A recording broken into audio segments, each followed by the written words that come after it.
বিড়াল এসব লুকিয়ে সারাদিন দেখলো যে কিভাবে ওর সৎ মা আর বোন ওকে দিয়ে নিজের সব কাজ করাচ্ছে আর ওকে হয়রান করছে। তার পরের দিন থেকে ও নিজের জাদু দেখানো আরম্ভ করলো। রিনু নিজের ঘরে বসেছিল, তখনই মিতালি ওর ঘরে এসে বলল, শিগগিরই ঝাড়ুটা ওঠা আর ছাদটা গিয়ে পরিষ্কার করে দে। বিড়াল আলমারির পাশে লুকিয়ে সব শুনছিল। ও রিনুর আগে ছাদে পৌঁছে গেল, আর যেই রিনু ছাদে পৌঁছালো ও দেখলো যে ঝাড়ু হাত থেকে বেরিয়ে নিজেই নিজেই পরিষ্কার করতে লাগলো, আর কিছুক্ষণের মধ্যে ছাদ পরিষ্কার হয়ে গেল। এটা দেখে রিনু খুব খুশি হয়ে গেল আর ও নিজের ঘরে চলে গেল।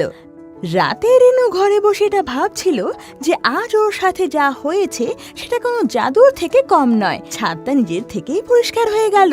ও এটা ভাবছিলই, ঠিক তখনই বিড়ালটা আলমারি থেকে বেরিয়ে ওর পাশে এসে বসে পড়লো, আর রিনু ওকে দেখে খুব খুশি হয়ে গেল।